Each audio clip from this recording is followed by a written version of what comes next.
para você da Páscoa, nós entendemos que a Páscoa ela não se resume num final de semana, né? Apenas uma semana. Então tem religiões que eles desprezam o ano todo, mas quando chega nessa época do ano, todo mundo vira santinho, não é verdade? Né? Todo mundo cria-se um ritual para se purificar e tal. E isso, na verdade, é um problema de tradição. Isso vem lá das tradições, lá, e as pessoas têm essa mentalidade. Então, a gente não quer dar esse significado para a Páscoa. A gente quer ensinar, de fato, o que representa a Páscoa e a origem dela. Então, se alguém perguntasse para você hoje o que é Páscoa, o que você responderia, né? Então, muitas pessoas, talvez... Algumas coisas do que eu vou falar aqui são óbvias para muita gente. Para outras, talvez, é um novo ensinamento. Para outras, talvez é uma ressignificação do que é a Páscoa. Mas é importante a gente saber o que é a Páscoa de fato, o que ela significa. Não preciso eu aqui desconstruir para você a história do coelhinho, porque você já sabe que é mentira, não é amém? Amém ou não amém? Né? Então não precisa ficar aqui falando, gente, o coelhinho da Páscoa, tal, porque todo mundo sabe que, na verdade, isso foi introduzido por causa de uma cultura pagã. E aí já tinha essa ideia dos ovos, o ovo pintado para dar de presente para alguém, porque o ovo representa a vida, né? A origem da vida. Então tem toda essa história daquilo que se faz hoje como Páscoa. Mas o grande problema é que, para muitas pessoas, passa desapercebido o verdadeiro significado da Páscoa, e a gente vai lá e compra um ovo, paga caro, porque o ovo não é barato, não é verdade? Se for um ovo bom, né, é 60, 80, 100 e assim por diante, né? Um ovinho desse tamanho, com a casquinha de chocolate só, se for daquele Kinder Ovo ainda, piorou. Então, é caro, né, essas coisas. Então, existe todo um comércio, assim como a data do Natal, a gente sabe, existe todo um comércio em volta disso. E eu também não quero demonizar essa expectativa, porque está introduzindo na nossa cultura, as crianças já esperam, chega essa data do ano, elas esperam, né? Elas vão nos supermercados, elas vêem nas gôndolas os ovos, tudo, então já gera uma expectativa que ela vai ganhar um ovo de Páscoa no dia da Páscoa. Então, como que a gente vai fazer isso? A gente tem... Para nós que somos cristãos, nós precisamos ensinar os nossos filhos e desconstruir, vez por vez, a história da Páscoa pagã. Então, não se trata de demonizar a Páscoa, ou dizer, não vou comprar chocolate porque não tem nada a ver com chocolate. Não, compra o chocolate, não tem problema nenhum. Como diz um amigo meu, né? Pisa no coelho e come o ovo. Amém? Pisa no coelho e come o ovo. Então não tem nada a ver, não tem problema nenhum você comprar chocolate, você dar um chocolate, você comer um chocolate, não tem problema nenhum. Mas desde que haja um entendimento do que é a Páscoa. Então agora, por exemplo, do lado aqui, eles estão sendo ministrados, né, na essência do que é a Páscoa, vai ter teatro para as crianças aqui, tudo. E para os adultos, vai ter eu pregando. Amém? A gente até tem uma expectativa, se Deus abençoasse, eu até fazendo já um apelo aqui. O ano passado eu fiz esse apelo, não deu certo, vou fazer de novo. Se Deus levantar alguém aqui que gosta de fazer teatro, nos procure, fala, pastor, eu quero elaborar teatros para a igreja, porque eu acho que seria muito oportuno agora um teatro. Por exemplo, tem uma igreja que me inspira muito, que é lá em São José dos Campos, que chama Igreja da Cidade. E agora eles estão tendo lá agora, todo ano eles fazem Altos da Páscoa. E é uma peça teatral que dura a semana toda, eles repetindo o espetáculo a semana inteira. E se você quiser ir hoje lá, por exemplo, você não consegue mais, porque tem que fazer agendamento. A cidade inteira se dirige para aquela igreja para ver. Então, cada sessão com 5, 6 mil pessoas sentadas assistindo, e eles fazem a semana inteira, se eu não me engano, são 7 dias fazendo o espetáculo. É coisa assim, cinematográfica, coisa linda. Então vamos orar para Deus mandar aqui uns atores aqui, amém? No nome de Jesus, amém? E pode ser revelado aqui os próximos atores aí da próxima série do The Chosen, amém? Não sei, mas pode sair daqui do meio da igreja pessoas com essa característica de fazer encenação e usar a arte para poder pregar o evangelho também. Bom, gente, vamos então ao ensinamento da Páscoa. E eu quero falar hoje com você sobre a origem da Páscoa. Então, vamos falar O que é a Páscoa e a origem, onde que nasce a Páscoa, por que os cristãos celebram a Páscoa, lembram da Páscoa, isso é muito importante. Então, primeiro, a gente tem que entender que a Páscoa, ela nasce lá no meio dos hebreus. Tanto é que você vai ver que a Bíblia vai falar várias vezes no Novo Testamento a Páscoa dos judeus. Então a Páscoa nasce lá atrás, né? Antes de Jesus já tinha a história da Páscoa. Então eu tenho que recontar um pouco, criar o pano de fundo aqui para você entender. Então no mundo, vamos colocar 4.000 anos atrás. Então tem 2.000 depois de Cristo. E antes de Cristo, vamos colocar mais 2.000 anos. 2.000 e poucos anos atrás, quando surge Abraão, nosso pai na fé, esse personagem bíblico. Então, Abraão, ele é aquele que escuta a voz de Deus, e ali nasce, então, alguém, um homem que é o pai da fé, que vai ouvir a Deus, vai obedecer a Deus, vai sair na direção do que Deus tem para a vida dele. E Deus promete para ele que, através dele, partindo dele, ia fazer um grande povo. Uma grande nação ia sair de Abraão. Então esse Abraão casa, ele tem um filho, o filho dele chama Isaac. O filho dele casa, estou encurtando a história. Tem outro filho, que chama Jacó. Esse Jacó casa e tem um monte de filho. Só que um desses filhos é o José, todo mundo conhece a história, que foi vendido pelos seus irmãos. E ele, então, vendido, ele acaba parando, aprove Deus que ele acaba parando sobre o poder do povo do Egito. Então ele vai morar lá no Egito, ele vira de um escravo, ele se torna um governador, e ele começa então a governar aquele lugar através da revelação de Deus. Ele interpreta um sonho, através da sabedoria de Deus, ele vira um grande gestor, e aquele povo então começa a ver José com outros olhos, fala, poxa, esse cara é diferenciado. Esse cara deu uma orientação para nós diferenciada, que vai salvar o nosso mundo e vai salvar até o mundo em volta, por causa da estratégia que ele teve de armazenar a comida no tempo da provisão, no tempo da abundância, e no tempo da escassez ele tinha comida guardada. Então, depois disso, o que esse José faz? Ele tem, então, um interesse, a fome, ela assola toda a terra, e o seu pai e os seus irmãos vão buscar provisão no Egito. E aí José então reencontra os seus irmãos, e aí ele tem a grande ideia de mandar trazer a família inteira para morar ali pertinho do Egito, ali numa cidade do lado ali chamada Gósen, terra de Gósen. Então ele manda trazer todo o povo, que se completava mais ou menos umas 70 pessoas. Olha de onde que vai nascer o povo hebreu. De 70 pessoas partindo de Jacó, dos seus irmãos, 70 pessoas vêm e passam a morar na terra de Gósen. Só que eles estão morando ali, vivendo uma vida confortável, porque era parente de José, né? Então tinham um respeito por os parentes do José estão ali. Só que a Bíblia vai dizer então que vai passar o tempo, esse faraó morre, e o novo faraó nem se lembra de quem é José mais, se esquece. Então agora eles começam a ver o povo hebreu, que estava crescendo e se multiplicando na terra de Gósen. De 70 pessoas agora eles estão crescendo e se multiplicando muito, mas muita gente mesmo. Eles ficam com medo desse povo, e aí o que eles fazem? Escravizam esse povo, começam a escravizar o povo, e o povo então se torna escravo por 430 anos de escravidão. 430 anos.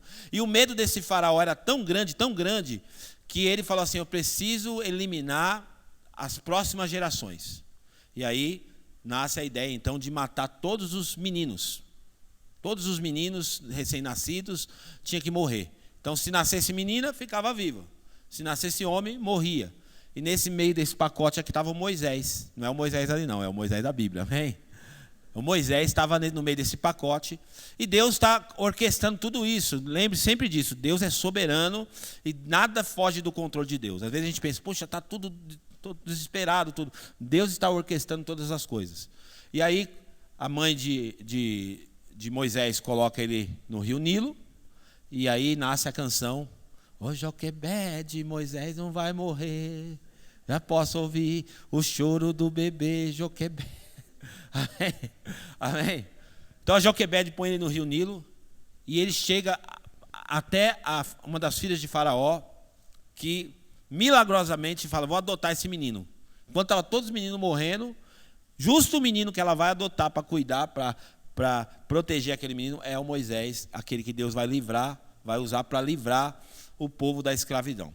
Então esse povo, debaixo de 430 anos de escravidão, nessa escravidão fazia o quê? Eles faziam tijolos. E aí é uma desconfiança minha, a Bíblia não afirma isso, mas é uma desconfiança minha, que grande parte desses tijolos que foram fabricados pelos hebreus foram usados para construir as pirâmides do Egito. Porque era no Egito isso, e todo mundo sabe que as pirâmides é algo muito, muito, muito antigo.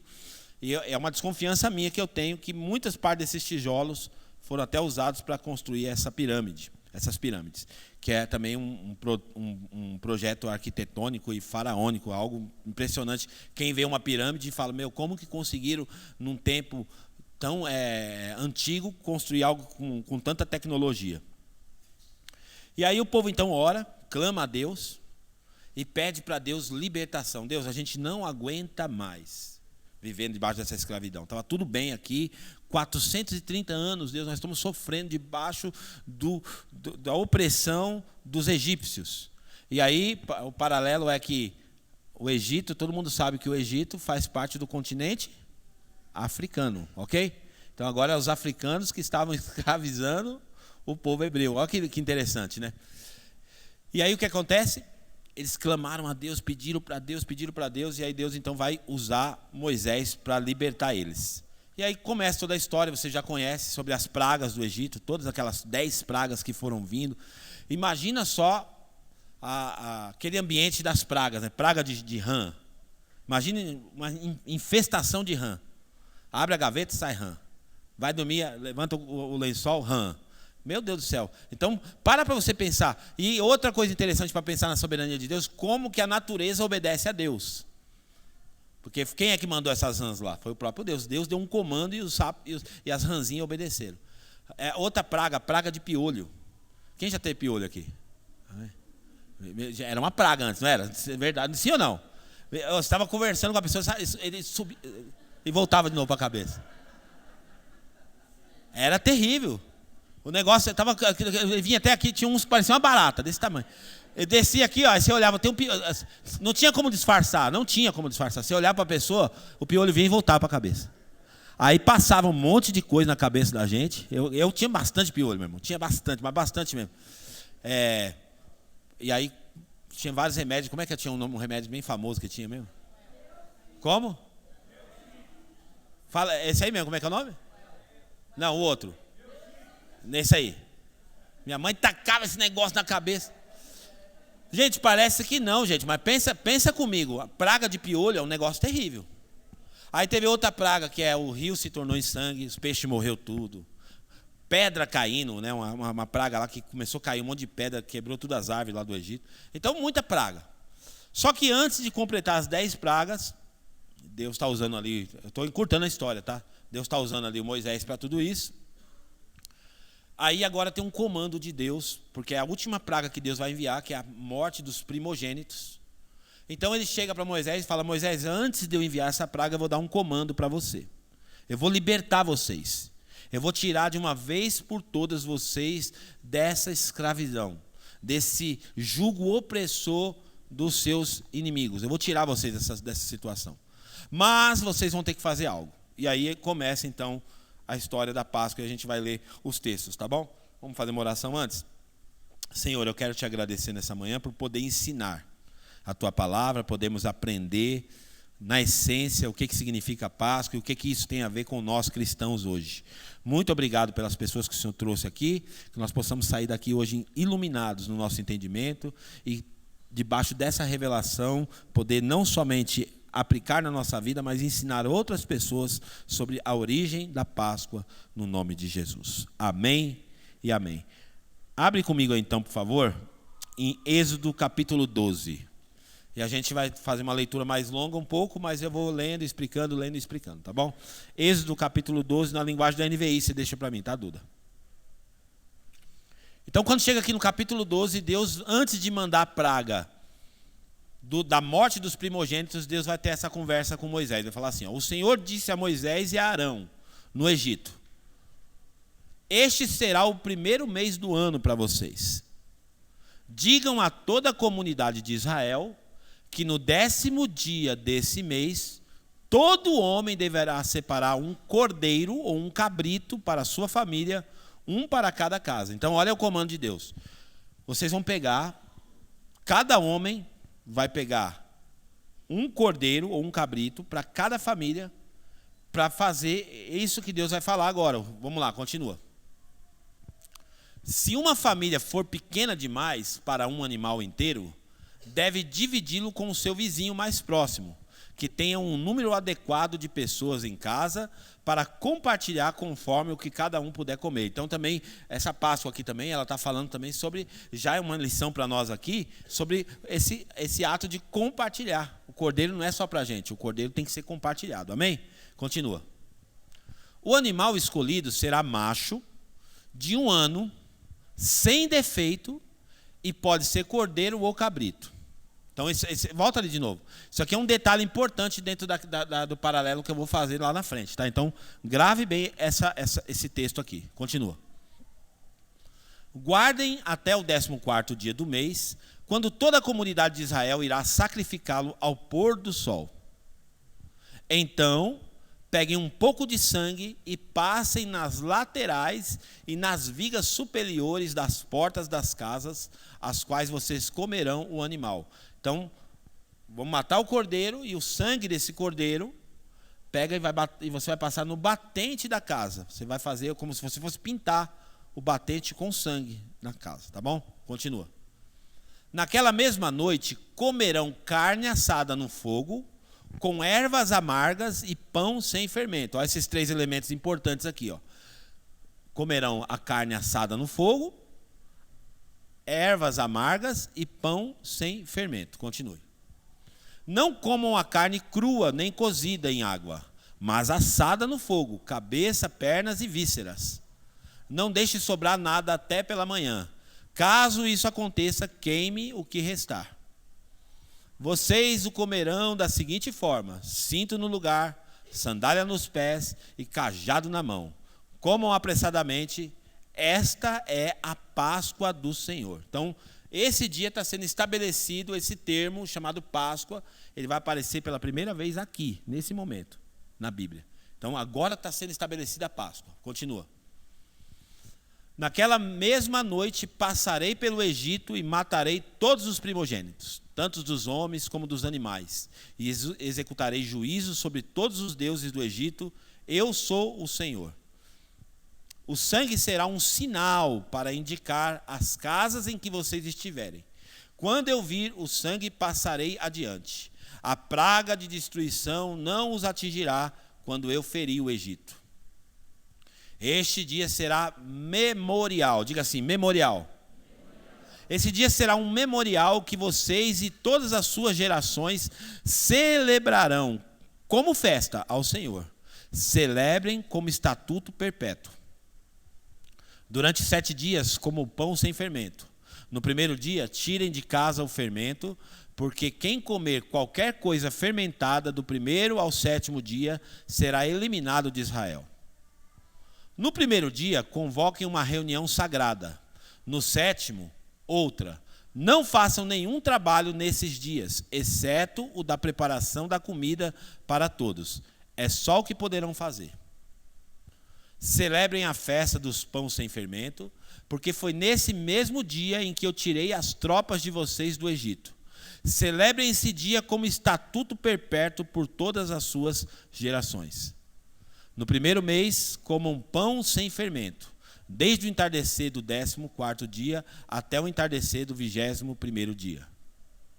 Durante 7 dias vocês não deverão ter fermento em casa, pois quem comer qualquer coisa fermentada será eliminado da comunidade de Israel, seja estrangeiro, seja nativo.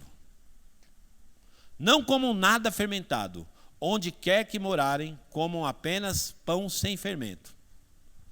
Então Moisés convocou todas as autoridades de Israel e lhes disse: escolham um cordeiro ou um cabrito para cada família, sacrifiquem para celebrar a Páscoa. Peguem um feixe de isopo e molhem no sangue que estiver na bacia. passem o sangue na viga superior e nas laterais da porta. Nenhum de vocês poderá sair de casa até o amanhecer. Quando o Senhor passar pela terra para matar os egípcios, verá o sangue na viga superior e nas laterais da porta, e passará sobre aquela porta. Não permitirá que o destruidor entre na casa de vocês para matá-los. Obedeçam essas instruções como estatuto perpétuo para vocês e para os seus descendentes. Quando entrarem na terra que o Senhor prometeu dar a vocês, celebrem essa cerimônia. Quando seus filhos, isso aqui é importante também, quando seus filhos perguntarem o que essa cerimônia significa para vocês, porque os filhos vão perguntar, o que significa essa cerimônia para vocês? Então não basta ir lá e comprar um ovo de Páscoa, só entregar. Precisa-se ter esse entendimento, sentar com os filhos e explicar qual é o sentido da Páscoa. Continue. Respondo-lhe, é o sacrifício da Páscoa ao Senhor, que passou sobre as casas dos israelitas no Egito e salvou as nossas casas quando matou os egípcios. Então o povo curvou-se em adoração. Até aí, tá bom. Então olha que interessante. Tinha todo um ritual que Deus estabeleceu para os judeus. Diga assim, judeus. Porque isso é importante, gente. Senão a gente começa a transformar a igreja em judaizante por causa desses textos. E a gente começa a criar um monte de ritual em torno da Páscoa, só porque está escrito esses textos na Bíblia. Mas isso tinha um significado muito maior, tinha uma explicação muito maior para os judeus. Então os judeus tinham esse entendimento sobre o que era a Páscoa. Deixa eu tirar um pouco o encanto, porque a gente, cristão, celebra a Páscoa com a ênfase na ressurreição, sim ou não? Só que, na verdade, a ênfase da Páscoa não está na ressurreição. A ênfase da Páscoa está na morte do Cordeiro. É isso que a Bíblia ensina. Então, a ênfase da Páscoa ela está na morte do Cordeiro. A ressurreição, ela tem uma outra lição para nós, mas a ênfase maior é que um Cordeiro foi morto para a libertação de um povo. E é isso que é o paralelo que a gente vai fazer. Então, dito isso, esse entendimento, você percebe que alguns elementos aqui muito se assemelham com o nosso entendimento de Páscoa. Porque, no fundo, todo esse acontecimento, dentro da soberania de Deus, lembra que eu falei que Deus está orquestrando tudo? É como se Deus estivesse usando toda essa simbologia para mandar uma mensagem profética para nós hoje. Porque tem cordeiro, tem sangue, você percebe que toda a semelhança com aquilo que a gente vai falar sobre Jesus daqui a pouquinho.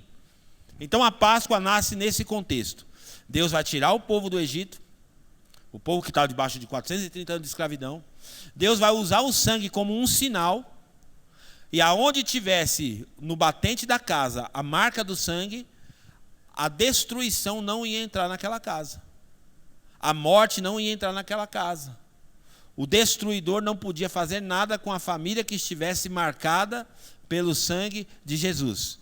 E qualquer semelhança com a nossa fé não é mera coincidência. É um ato profético, é uma sinalização profética de Deus, já no Antigo Testamento, falando sobre o sacrifício pascual que foi feito lá atrás.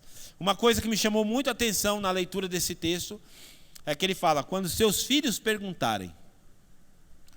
Nesse tempo todo de cristão, você tem ensinado o que é a Páscoa para os seus filhos?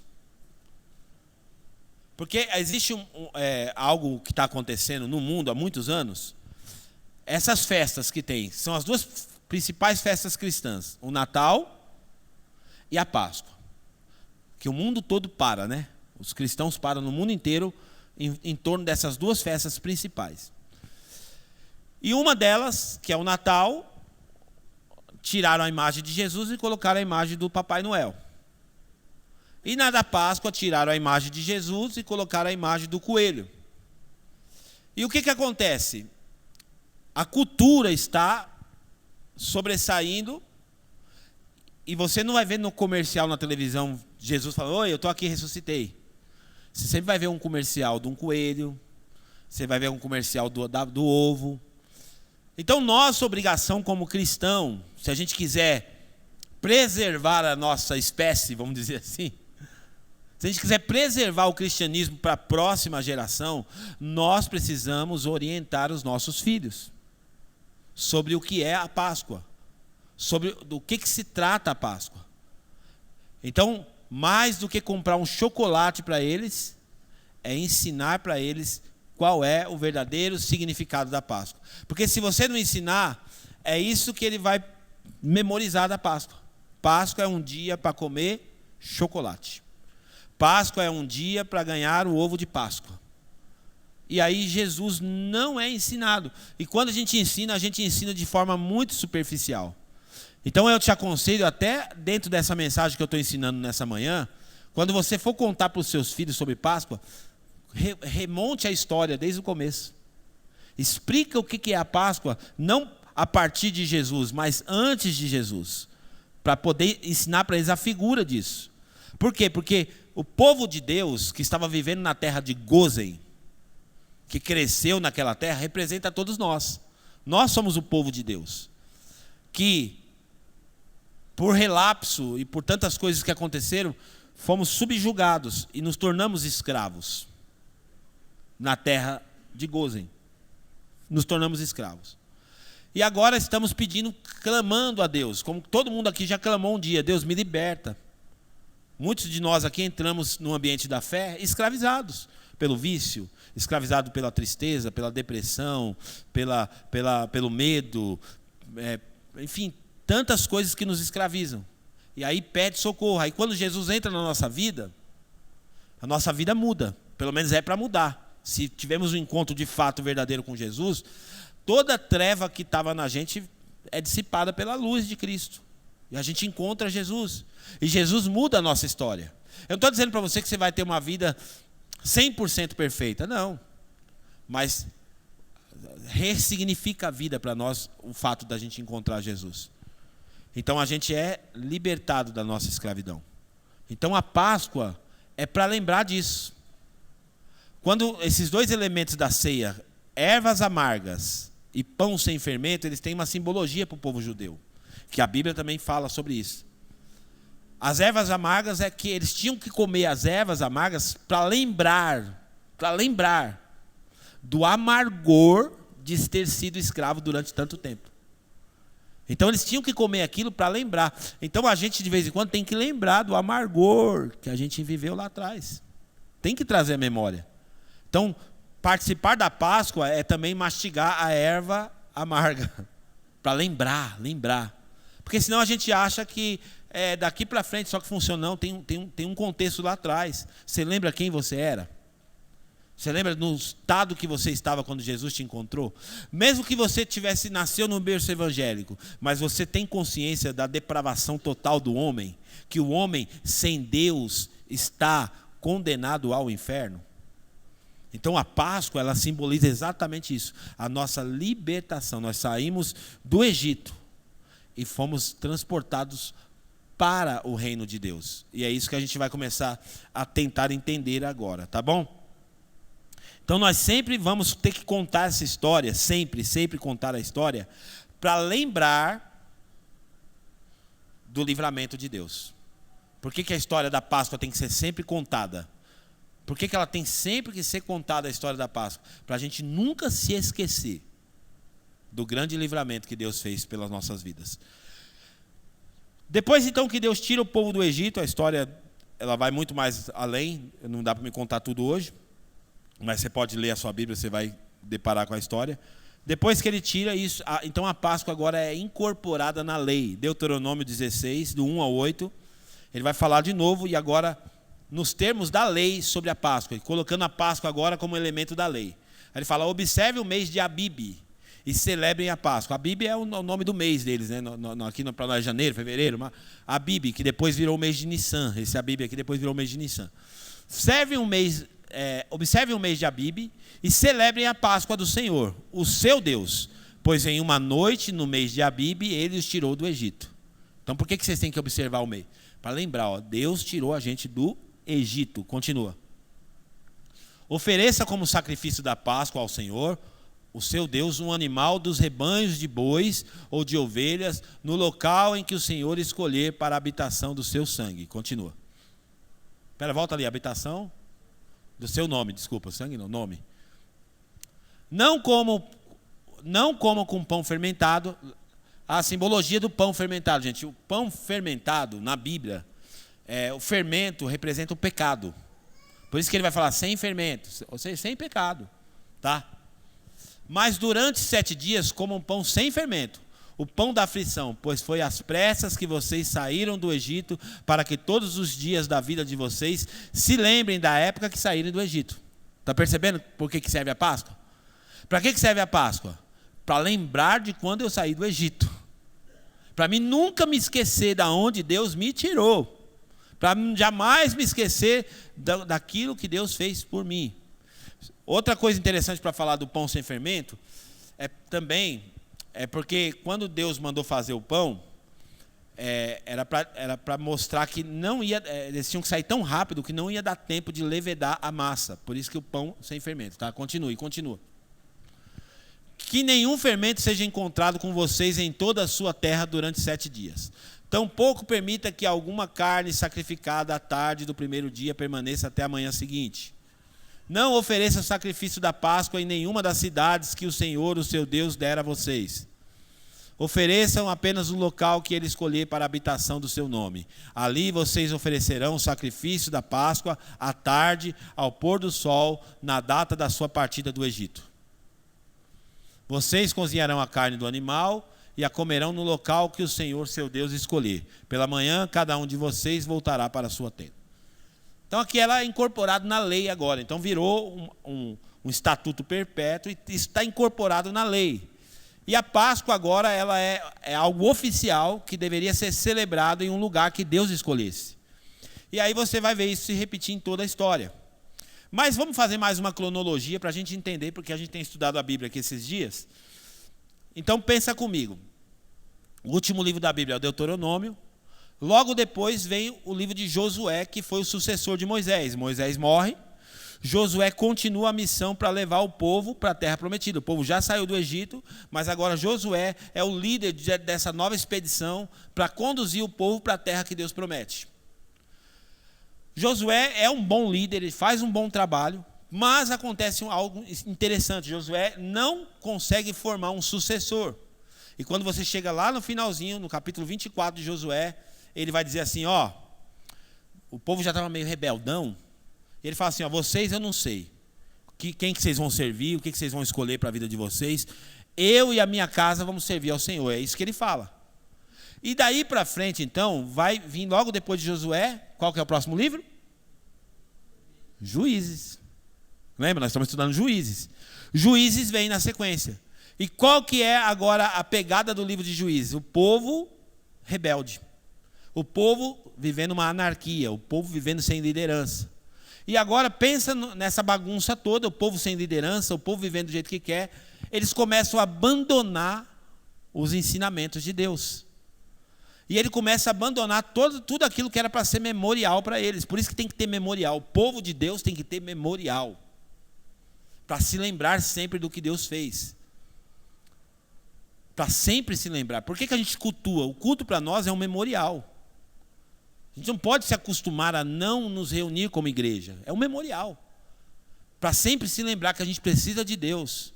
Para a gente se lembrar que sem Deus a gente não é nada. Mas o povo de Juízes fez o quê?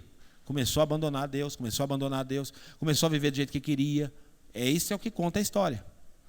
E aí, no decorrer da história, do livro de Juízes, logo na sequência vai vir o último juiz, que a gente vai estudar o mês que vem, inclusive, que é o livro de Samuel.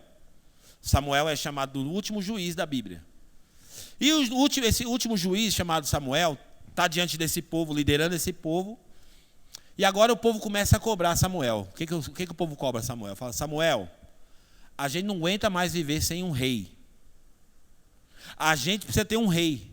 Aí o Samuel fala assim, olha, Deus quer ser o rei de vocês. Não, mas as outras nações, todas elas têm reis humanos, figura humana. Nós não temos um rei como as outras nações. Nós queremos um rei humano. Aí Samuel fala, não, Deus está querendo liderar vocês, Deus é o rei de vocês. Mas o que o povo faz? Não, a gente quer um rei. E aí a Bíblia fala que Samuel vai começar a chorar. Vai começar a chorar. E Deus pergunta para Samuel, por que você está chorando, Samuel? Fica tranquilo, Samuel. O problema dele não é com vocês. Eles não estão rejeitando você. Ele está rejeitando a mim. Eles querem um rei, então eu vou dar um rei para eles. E aí nasce o primeiro rei de Israel, chamado Saul. Ó, estou contando a história, estou de graça hoje, hein? Ó. A Netflix aqui, ó. Amém? Então eu comecei lá no Gênesis, ó, nós estamos passando pela Bíblia. Já estamos no livro de Reis. E aí começa a vir o primeiro rei de Israel, que é Davi. Não, que é Saul. O segundo rei, que é Davi. E passa por vários reis. Davi foi um rei bom, sim ou não? Mas tem um rei melhor do que Davi na Bíblia. Tem. O melhor rei que teve na Bíblia, todinha, chamado Josias. E Josias é um grande rei, e quando ele assume o reinado, ele tinha 8 anos de idade. 8 anos de idade. Ele vai crescer nesse ambiente, o Espírito de Deus estava sobre ele com certeza. E agora Josias então sente uma necessidade de fazer uma reforma. Então Josias era um rei reformador. Ele vai reformar agora toda a dinâmica da fé do povo de Deus. E aí o que esse Josias vai fazer? E aí eu não vou poder ler inteira a história, mas depois eu te desafio a ler. Ele começa a derrubar os altares. E quando ele vai mexer no templo, ele pede para o pessoal dar uma limpada no templo, procurar coisas no templo, esvaziar, tirar os utensílios dos outros deuses do templo. Na hora que eles estão mexendo no templo, o que eles acham dentro do templo? Quem sabe o que eles acharam? O livro. Acharam o livro, a Bíblia. Toda empoeirada, jogada lá no canto, eles pegam na mão e lê. E aí aquilo começa a trazer revelação. Gente, a gente só tem revelação se tiver com a Bíblia. Eu estava vendo essa semana um podcast de um pastor, que inclusive eu gosto muito. Pastor super inteligente, mas a inteligência às vezes pode deixar o cara burro. Sabia? Muita inteligência pode fazer você ficar burro. Por quê? Porque você fica tão inteligente que você acha que não precisa mais de Deus. E um pastor que já foi um pastor maravilhoso nesse país, que agora ele aderiu, a igreja dele aderiu à concessão para a inclusão da homossexualidade na igreja. E aí eu parei para ouvir todo o argumento dele, porque eu preciso aprender o que eles estão fazendo para eu poder montar a minha apologética, a minha defesa. E assim, eu falei, meu Deus, esse cara é tão inteligente, que ele agora está tão burro que eu estou me sentindo inteligente perto dele. Porque os argumentos que ele estava usando eram tão enfraquecidos que até um neófito pode combater. Muito sério isso. Não vou falar o nome dele, não, porque vocês vão pesquisar depois. E aí o que acontece? O que eu estava falando mesmo? Isso, do livro, obrigado. Achou o livro. E aí eles vão mexer no livro. E aí o rei Josias, então, começa a ter revelação de como que tinha que ser feita a obra de Deus. Como que eles tinham que fazer. E aí, resumindo a história, uma das coisas que o rei encontra no livro era a celebração da Páscoa, que tinha sido esquecida. Parece que não, mas tem tudo a ver com o nosso dia hoje. Porque a gente celebra a Páscoa, muitas vezes, mas em torno do coelho, em torno do chocolate. Mas não, chegou a Páscoa, vou para a praia. Não tem problema ir para a praia. A gente pensa no feriado da Páscoa, no benefício de ficar 3 dias de feriado, a feriado prolongado, não sei, mas não se lembra da essência da Páscoa. O que é a Páscoa de fato? E aí o texto vai mostrar para nós, põe para mim, por favor, 2 Reis, capítulo 23. Depois você lê inteiro o capítulo 23, mas eu vou ler só esse versículo, versículo 21. Então o rei deu a seguinte ordem, depois que ele leu no livro: a todo o povo, celebrem a Páscoa ao Senhor, o seu Deus, conforme está escrito neste livro da aliança. Gente, a gente precisa voltar a celebrar a Páscoa. A gente precisa voltar a celebrar a Páscoa, é isso que ele está falando. Continua. Olha que interessante isso. Ó.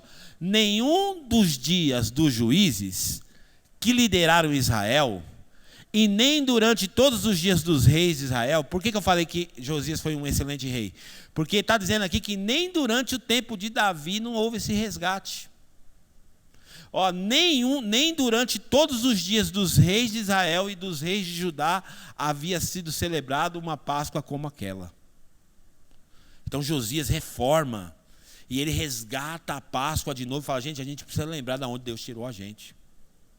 Então, resumindo, Páscoa é se lembrar da onde Deus nos tirou. Continua, 23.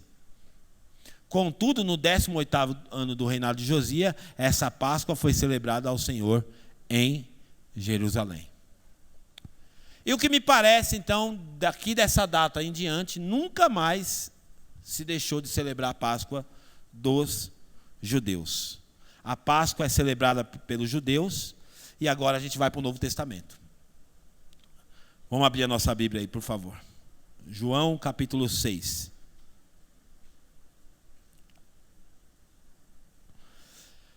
Os judeus então começam a celebrar a Páscoa como um memorial. Desse dia em diante é um memorial. Os judeus não se esquecem mais.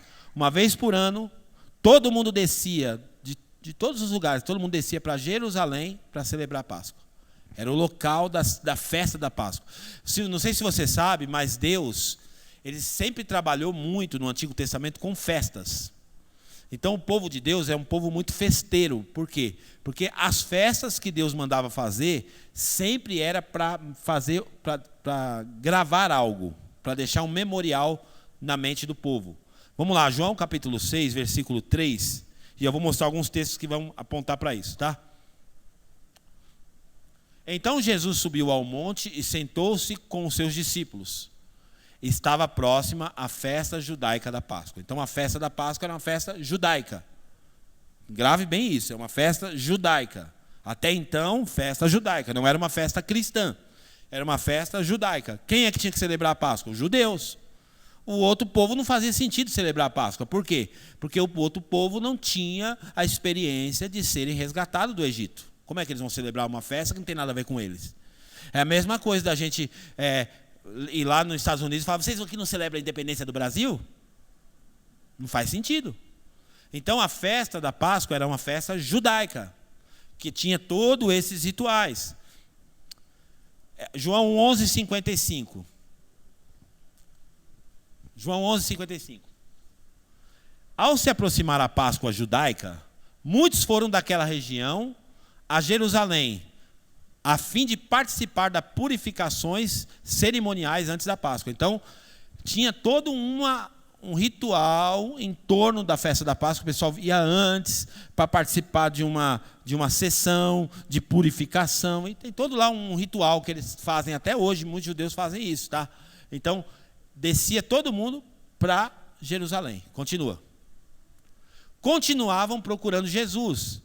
E no templo perguntavam uns aos outros, o que vocês acham? Espera aí, acho que você pulou aqui, não pulou? Não, está certo. Continuavam procurando Jesus e no templo perguntavam uns aos outros, o que vocês acham? Será que ele virá à festa? Porque era uma festa, então o pessoal está perguntando, será que Jesus vai vir nessa festa aqui, da Páscoa? Será que ele aparece aqui na festa e tal? Porque o pessoal estava em Jerusalém para isso e muitos estavam procurando Jesus na festa. Lucas capítulo 2, olha que interessante, como que isso é antigo. E Jesus sempre participou da festa da Páscoa, porque ele era judeu. Vamos lá. Naqueles dias, Lucas 2, 2:40. O menino crescia e se fortalecia e enchia de sabedoria e de graça, e a graça de Deus estava sobre ele. Os pais de Jesus iam todos os anos. Percebe que a Páscoa era uma festa anual, celebrada pelos judeus, e todos os anos a família dele descia para Jerusalém para a festa da Páscoa, e consequentemente Jesus está no meio dessa festa. Porque é assim, os crentes vão e levam os filhos, não é assim? Os filhos estão lá, leva lá Jesus. Jesus tinha 12 anos nesse período aqui, continua. Quando ele completou 12 anos de idade, subiram à festa conforme o costume. Então, ok. Mateus 26. Mateus 26, 1. Quando Jesus acabou de dizer essas coisas, disse aos seus discípulos, continua: como vocês sabem, estamos a 2 dias da Páscoa, e o Filho do Homem será entregue para ser crucificado. E aqui o que eu acho mais interessante é a data que Deus escolheu para que o Filho do Homem fosse crucificado. Deus podia ter escolhido qualquer outra data, mas por que Deus escolhe a Páscoa? Exatamente para que esse paralelo pudesse ser feito hoje.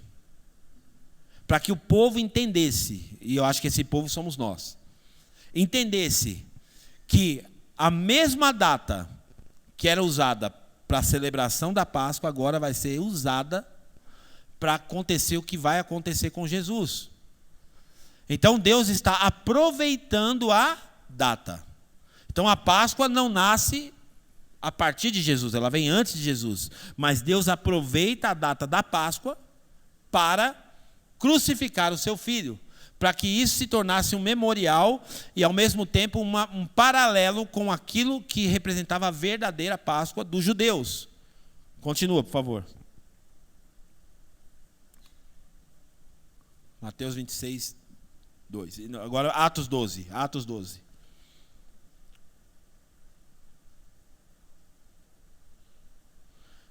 Olha que interessante também aqui, ó. Atos 12, 4. Depois de prendê-lo, lançou no cárcere e designou 4 escoltas e 4 soldados, cada um para guardar Herodes, cada um para guardá-lo. Herodes pretendia submetê-lo ao julgamento público depois da Páscoa. Então, Jesus naquele período estava preso, então isso era muito comum acontecer, prendia a pessoa nesse período e Herodes não estava nem aí para ninguém, tudo aqui era um movimento político. E aí, todo mundo conhece a história lá, Cristo ou Barrabás? Ó, vocês têm direito a soltar uma pessoa aqui no tempo da Páscoa. Escolhe aí quem que vocês vão querer que eu solte. Vocês querem que eu solte o ladrãozão aqui, o Barrabás, ou que eu solte Cristo? E aí, Cristo, não, Barrabás. Por quê? Porque Deus estava orquestrando tudo, porque precisava acontecer no dia da Páscoa. João 18, 39. João 18, 39, lá, está vendo o que eu tinha falado? Ó, contudo, segundo o costume de vocês, devo libertar um prisioneiro por ocasião da Páscoa. Querem que eu solte o rei dos judeus? Vocês querem que eu solte? Não, então o povo não quis, mas tudo isso era Deus trabalhando. Por fim, gente, isso aqui eu estou contextualizando para vocês entenderem o pano de fundo da Páscoa, entender por que tem a Páscoa e o que Jesus tem a ver com a Páscoa. E agora nós vamos transicionar de uma Páscoa judaica para uma Páscoa cristã. Então, nós não somos judeus, então nós não precisamos fazer o ritual dos judeus. Não precisamos colocar aqui o cordeiro, não precisamos colocar a erva amarga, não precisamos fazer sacrifício, nada disso. Por quê? Porque nós não somos judeus. Nós somos cristãos. E aí, o apóstolo Paulo até mencionou esse texto aqui, que é muito interessante, 1 Coríntios 5, 7. 1 Coríntios 5, 7, diz assim, ó: livrem-se do fermento velho, para que vocês sejam uma massa nova e sem fermento. Aqui está falando o quê? Livre-se dessa vida de pecado, como realmente são, pois Cristo, o nosso Cordeiro Pascual, foi sacrificado. Então, Cristo é o nosso Cordeiro Pascual. Aquela simbologia lá atrás, do Antigo Testamento, que aconteceu em Êxodo, agora nós temos Cristo como o Cordeiro Pascual, que foi sacrificado por nós. Existiam as exigências para que esse sacrifício fosse perfeito e completo. A gente leu lá atrás, vamos fazer alguns paralelos interessantes, vamos falar sobre os elementos da Páscoa. Então, o primeiro elemento é um cordeiro. Tinha que ter um cordeiro. E aí, quando João Batista vê Jesus, João capítulo 1, versículo 29, ele vai falar o que sobre Jesus? João Batista vê Jesus e ele fala o quê? No dia seguinte, João viu Jesus aproximando-se e disse: vejam, é o Cordeiro de Deus que tira o pecado do mundo. Então, Cristo, ele é o Cordeiro de Deus, que tira o pecado do mundo.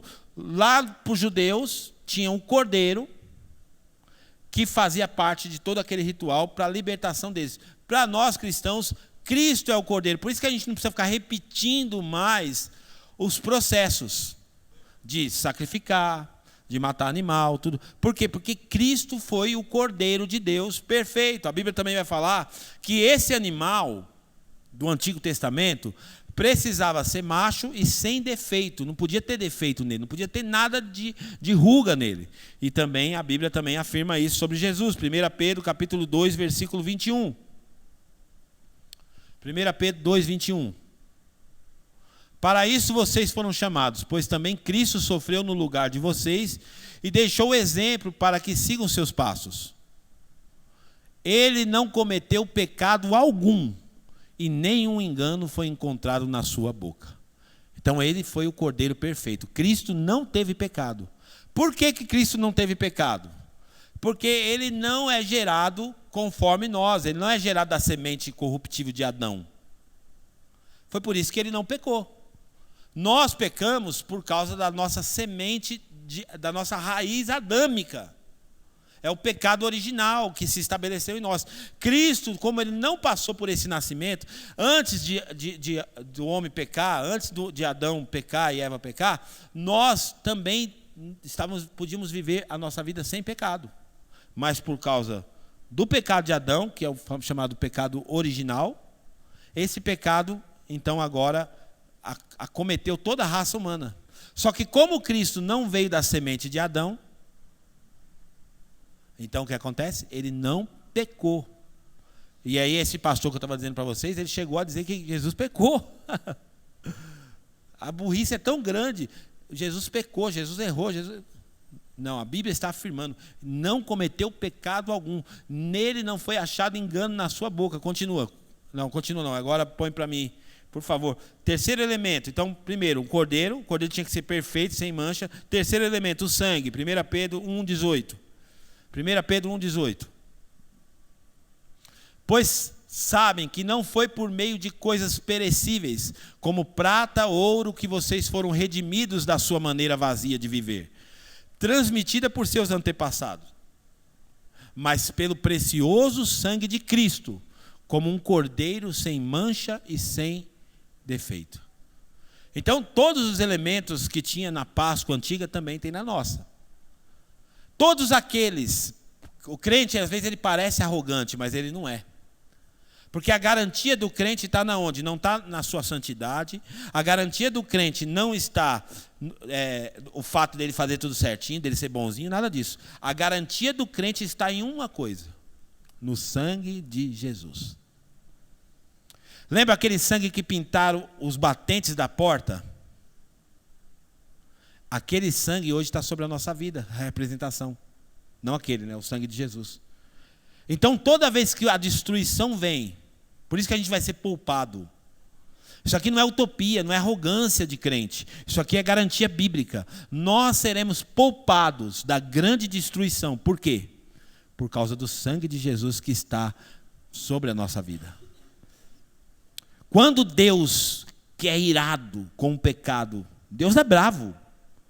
Deus não é bonzinho como todo mundo pensa, Deus é bravo. Ele é amor, mas ele é justiça.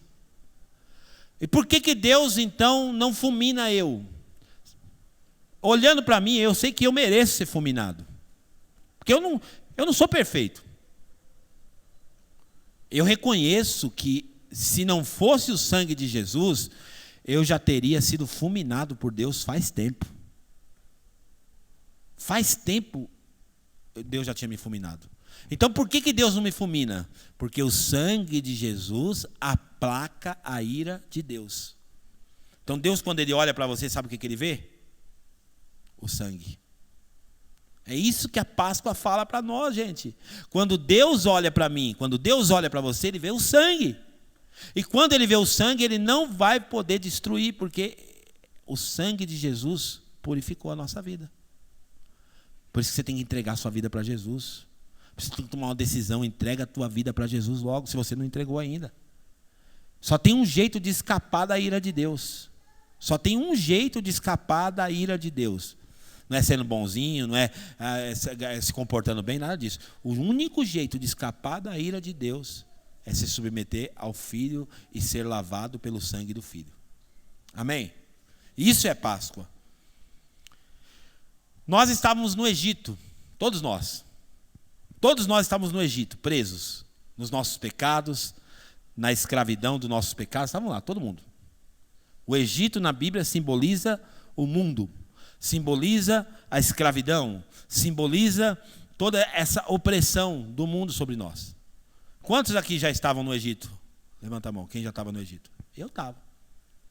O Egito, eu estava lá no mundo. E aí o que Deus fez com o povo? Libertou o povo, tirou o povo do Egito e fez o povo atravessar o Mar Vermelho. O povo atravessa o Mar Vermelho em direção aonde? À Terra Prometida. Eles estão atravessando o mar para chegar em um lugar que Deus promete. E isso aconteceu com a gente. Lá atrás, nós estávamos no Egito, presos. Nos nossos medos, na nossa justiça própria, em tantas coisas. Mas quando Cristo nos encontra, a Bíblia vai dizer o quê? Põe para mim, por favor. Colossenses 1,13. É exatamente isso que ele faz. Pois ele nos resgatou do domínio das trevas. Então lá, nós estávamos lá nas trevas. Aí ele, liderando a nossa vida, nos transporta. Vem comigo, transporta. Para onde? Para o reino do Filho do seu amor. Ele vai transportando a gente. E nós vamos atravessando. Já chegamos na Terra Prometida? Não. O povo chegou na Terra Prometida assim que saiu do Egito? Não. Ficaram 40 anos ainda vagando, tudo. Por quê? Porque é uma peregrinação. A gente está caminhando para a Terra ainda. Não chegamos na Terra ainda. Nós temos um destino. Nós temos um endereço. Então Deus tira a gente das trevas e transporta a gente, como ele fez com o povo lá atrás. Tirou a gente do domínio da escravidão, do inferno e do pecado e transporta a gente. Põe o próximo versículo. Nele temos a redenção, o perdão dos nossos pecados. E estamos caminhando. Tinha uma musiquinha que a gente cantava assim, ó. Caminhando eu vou para Canaã. Caminhando eu vou para Canaã. Caminhando eu vou para Canaã, glória a Deus, caminhando eu vou para Canaã. Você aprendeu? Todo mundo junto assim, ó. Caminhando eu vou para Canaã, caminhando eu vou para Canaã, caminhando eu vou para Canaã, glória a Deus, caminhando eu vou para Canaã. Aí tem a segunda parte assim, ó. Se você não vai, não impeça a mim. Se você não vai, não impeça a mim. Se você não vai, não impeça a mim. Glória a Deus, caminhando eu vou para Canaã. É assim. Nós estamos indo para Canaã. Isso é a Páscoa.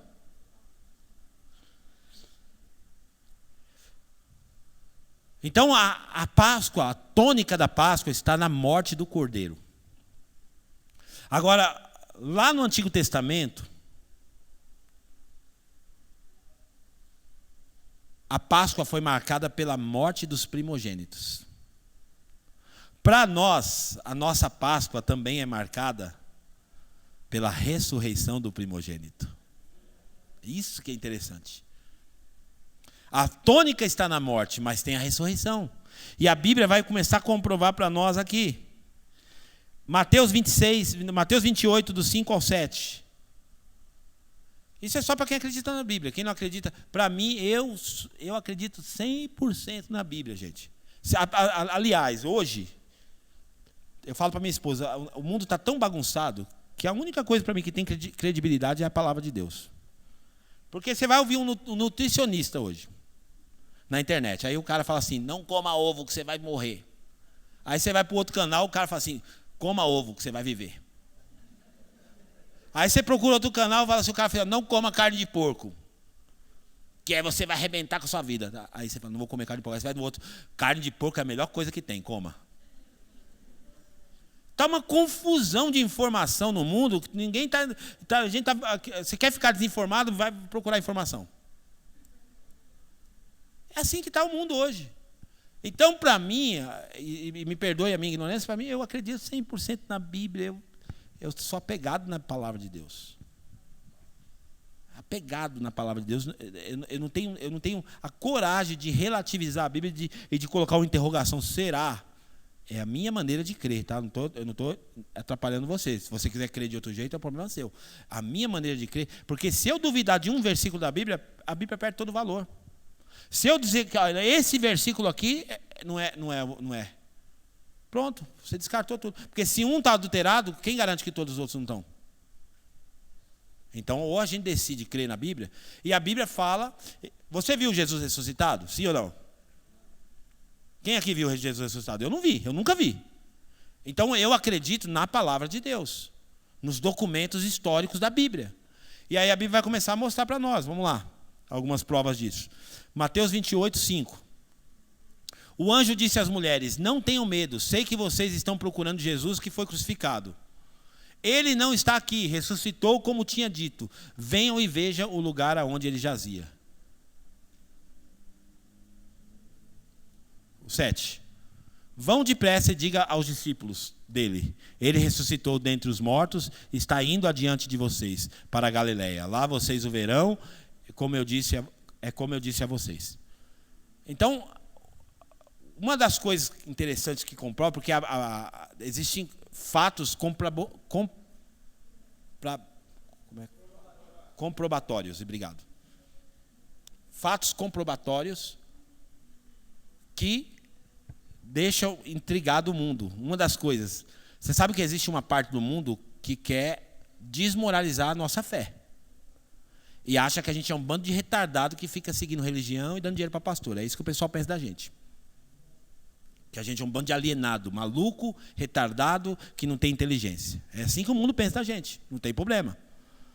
Mas eu pergunto para vocês, eles estão procurando até agora, onde que está o corpo de Jesus?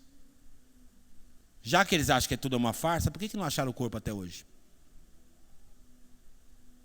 Aonde que está o corpo de Jesus? Eles não vão achar, porque isso é a pegadinha de Deus. Assim como o corpo de Moisés. É uma pegadinha de Deus. Então, Deus, eu fico imaginando Deus orquestrando tudo e rindo dos homens. Porque os homens ficam tentando o tempo todo provar isso, provar aquilo outro. A gente caminha com Deus pela fé. Atos capítulo 1, versículo 8. Atos 1, 8. Mas receberão poder quando o Espírito Santo descer sobre vocês, e serão minhas testemunhas tanto em Jerusalém, como em toda a Judéia, Samaria e até os confins da terra. Continua. Tendo dito isso, essa foi a última aparição de Jesus ressurreto. Tendo dito isso, ele foi levado às alturas. Enquanto eles olhavam, uma nuvem o encobriu à vista deles. Então, olha só. Essa foi a última aparição de Jesus ressurreto. Última. Em vida, em corpo, encarnado, com o corpo ressurreto. Por que Jesus não aparece até hoje? Por que ele não aparece aqui no culto agora? Porque bem-aventurado não é aquele que vê para crer, é aquele que crê sem ver. É isso que a Bíblia ensina. Porque se fosse para ele ficar aparecendo aqui para a gente ter certeza, gente, vem aqui, faz uma fila aqui, põe a mão aqui nas minhas feridas, aqui todo mundo aqui. Isso não é fé. E aí o texto continua. Ficaram com os olhos fixos no céu, enquanto ele subia. De repente, 2 homens vestidos de branco puseram-se do lado deles. Então, Jesus deu a última palavra para eles. Vocês não podem sair de Jerusalém até que do alto vocês sejam revestidos de poder. E aí a Bíblia fala que ele vai subindo. E ele desaparece entre as nuvens. O pessoal está olhando. 2 anjos aparecem e falam: por que vocês estão olhando? Vai lá, continua, 11. Eles disseram: Galileus, por que vocês estão olhando para o céu? Esse mesmo Jesus que dentre vocês foi levado aos céus, voltará da mesma forma que o viram subir. E a igreja está apegada nisso até hoje. Essa é a nossa fé. Nós aguardamos o nosso Redentor que virá para buscar a sua igreja. É uma promessa dele. João 14, do 1 ao 3, ele falou. João 14, ele fala assim, que o coração de vocês não se perturbe. Creia em Deus e creia também em mim.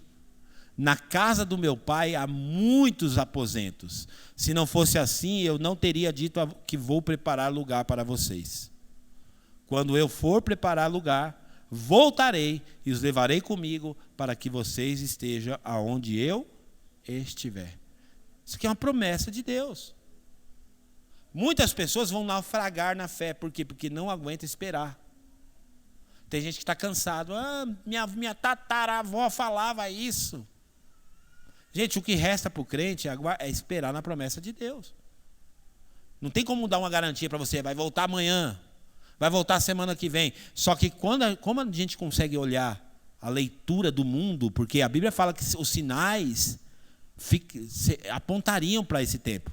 A gente começa a olhar para o mundo que a gente vive hoje, esse mundo está caminhando para um colapso. Não sei o que vai acontecer. Nações que antes eram seguras e fortes, hoje estão falidas. Lugares que você olhar e falar assim, vou mudar do Brasil para tal lugar. Para onde você vai mudar hoje? Não tem para onde você mudar mais. Alguns anos atrás, você escolhia uma nação mais confortável. Hoje não tem. Está tudo... não tem estabilidade em nada. Não tem. O negócio está culminando para o fim. E o crente precisa se apoiar nisso aqui. Quem não tem Jesus não tem esperança de nada. Ele está vivendo a teologia do Zeca Pagodinho. Deixa a vida me levar, vida leva eu. Deixa a vida me levar, a vida leva eu. Deixa a vida me levar. Não canta. É assim que as pessoas estão vivendo. Mas quem tem Jesus não está sendo levado pela vida, está sendo levado pela fé. Está aguardando com expectativa o retorno de Jesus. Atos 1:3. Olha que interessante. Depois do seu sofrimento, Jesus apresentou-se a eles com muitas provas indiscutíveis de que estava vivo, aparecendo-lhes por um período de 40 dias, nos quais falava acerca do reino de Deus. Então, depois que Jesus ressuscita, ele não apareceu um dia só. Foi 40 dias aparecendo aqui, aparecendo para um, aparecendo para outro, para construir a expectativa. 40 dias aparecendo. Agora, Jesus não ia ficar aparecendo até hoje. Porque para a gente ter uma fé forte, uma fé saudável, a gente precisa acreditar, crer na palavra de Deus. Então, Jesus apareceu aqui por 40 dias, aqui, ali, tal, toca na minha ferida aqui, tal, come com o discípulo, faz isso, faz aquilo. E pronto, agora sobe para o céu e lá está sentado à direita de Deus. Isso que é curioso quando alguém fala, não, Jesus entrou na minha casa, Jesus apareceu, Jesus não sei o quê. É de duvidar. Você pode ter até a teofania, né? Essa aparência de Deus, através de uma figura de Deus, do anjo, mas dizer que Jesus... Tem uma mulher que escreveu Divina Revelação do Céu. Ela falou que ela já foi no céu 10 vezes. E depois agora escreveu Divina Revelação do Inferno. Falou que foi no inferno também. Aí o cara falou assim, toma cuidado para você não ficar, irmã. Caindo, esse negócio é perigoso. Vai lá e volta, vai lá e volta, vai lá e volta. Uma hora você fica, viu? Cuidado. Para a gente encerrar, eu quero deixar 3 coisas aqui importantes que tem a ver com a Páscoa. E a gente encerra aqui. As 3 principais coisas que você nunca deve esquecer quando você falar de Páscoa. O cristão, ele não comemora Páscoa no mês de abril. A gente tem toda uma movimentação em torno dessa data, que é mundial. O mundo inteiro de países cristãos celebram essa data. E eu não estou dizendo que é errado. Mas o cristão... A Páscoa do cristão, ela não se resume uma vez por ano. Na nossa igreja, por exemplo, nós celebramos a Páscoa todo mês, no dia da ceia. Tem igreja que celebra todo culto, mas a gente celebra todo mês. Porque a ceia, para nós, é lembrar do que Jesus fez. É o nosso memorial. 3 coisas, então, que você deve trazer à memória, se recordar,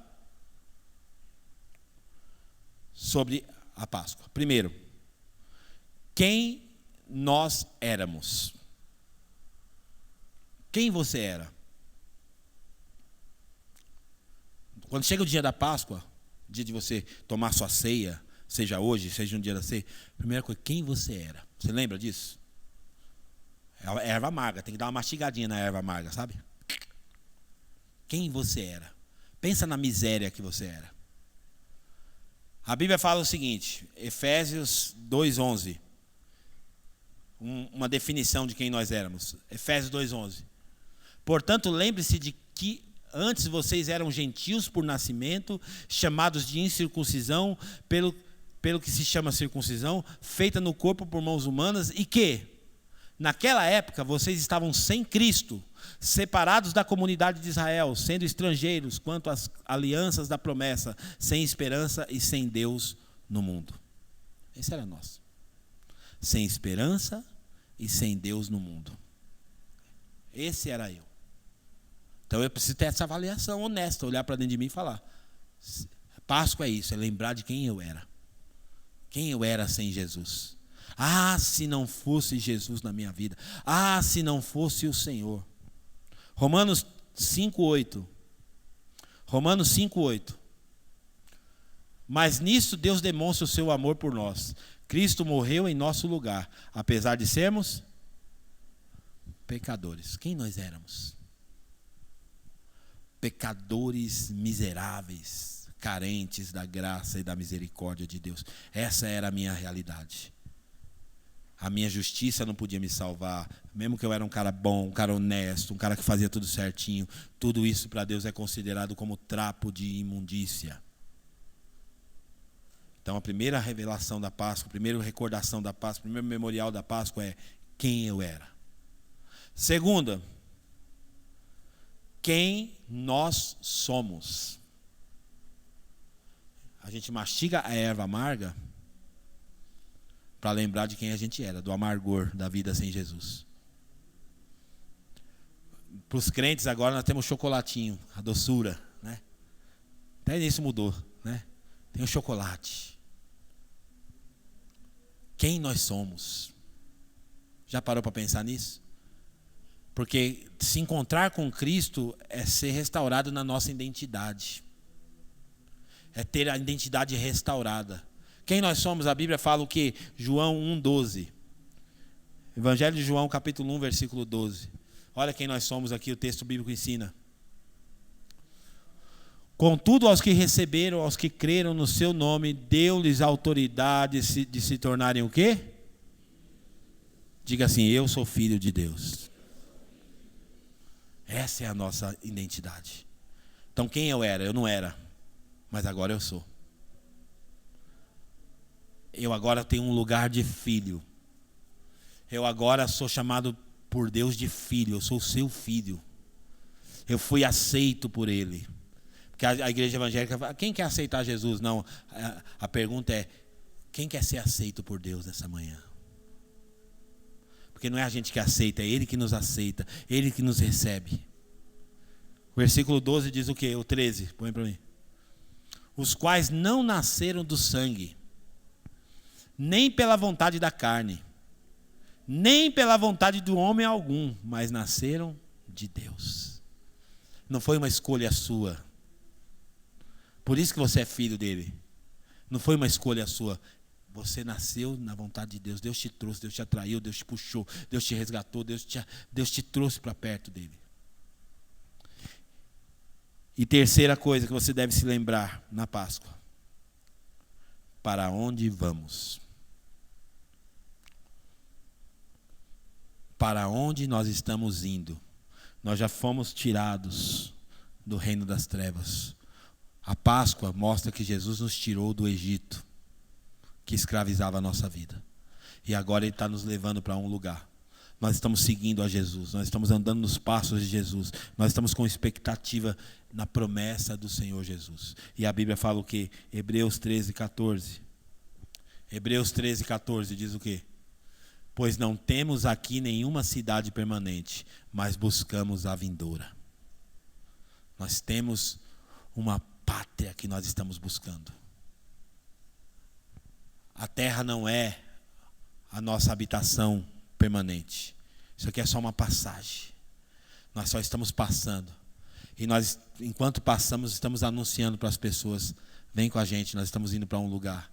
Vem com a gente, isso é o Evangelho. Vem com a gente, nós estamos caminhando para uma terra. Nós estamos caminhando para uma promessa. Nós estamos caminhando para um lugar. Filipenses 3:20.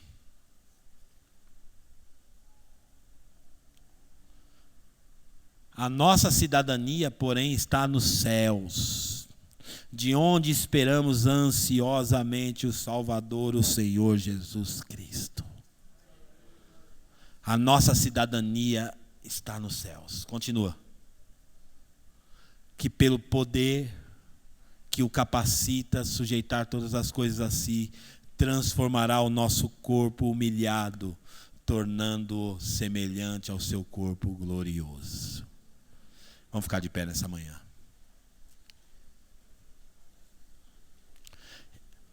Isso é Páscoa.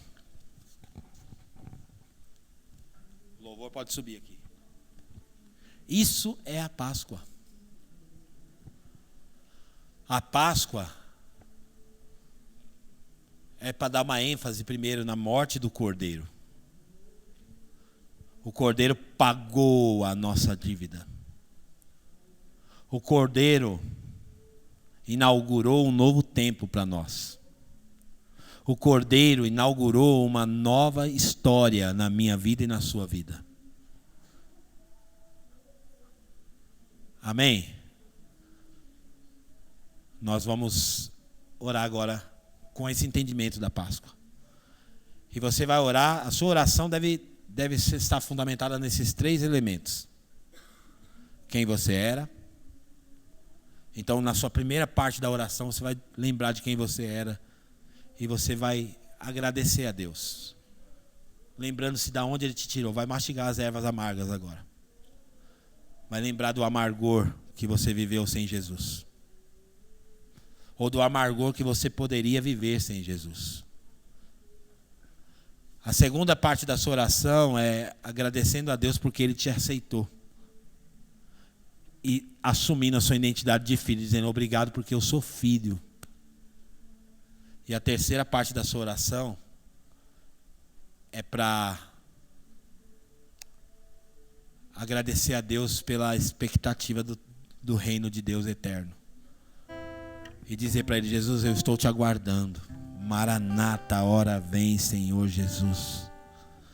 Maranata, a hora vem, Senhor Jesus. Eu estou te esperando. Eu estou te aguardando.